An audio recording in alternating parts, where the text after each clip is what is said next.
When I was in high school, my mom asked me to order a pizza for family on Friday night. I looked up the phone number in the phone book and promptly handed to my phone to my older brothers to place the call. I was too shy to talk stranger.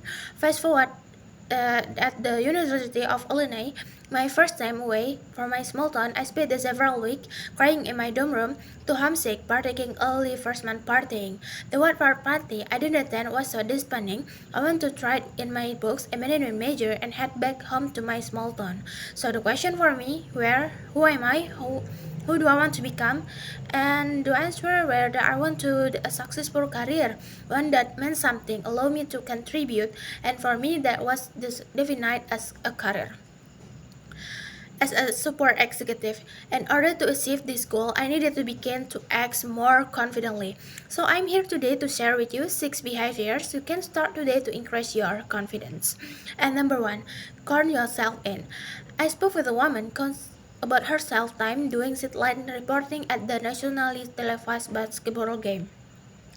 She was shaking in her heels, standing courtside, nerves overtaking her until she heard familiar in order in her headset, "We'll be on in 5 and 3, 2, 1, your life."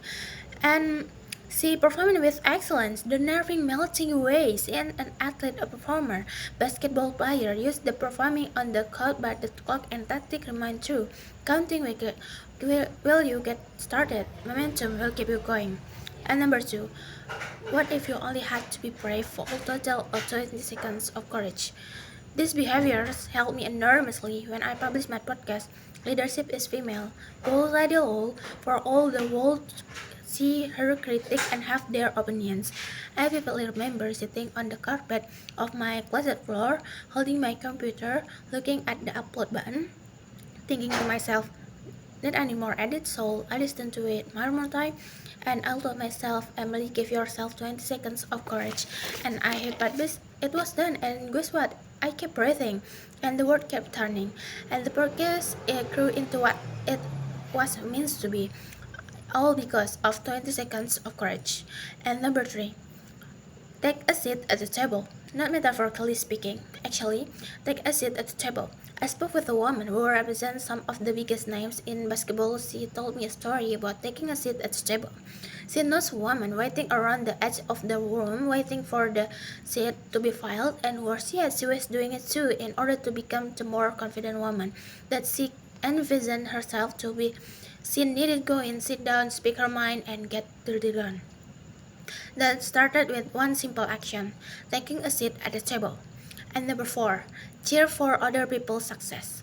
Rather than feeling sorry for yourself that it was not you accepting the accolades. Confident people celebrate the success of others rather than feeling threatened. Wins are so much better celebrate together. Join in, cheer someone else on. And number 5, bolster your confidence for a new activity through your already great performance in another. What are you really good at? What is a riser than that it was 1 year ago? What is your accomplishments? As for those questions, think about those answers. Those answers is where your confidence is born. Confidence is born with all we've already done and all we've already achieved. Use your prior success to propel yourself forward. And number 6, celebrate constantly. Find ways to celebrate that are meaningful to you. It doesn't matter how celebrate it matters that you do. This will create a marker in your brain to rewire and reinforce the behaviors that led to success the first place. All because I made a decision to become a more confident person, and I hope you do too, because how many runs could you score if you were 10 times more confident?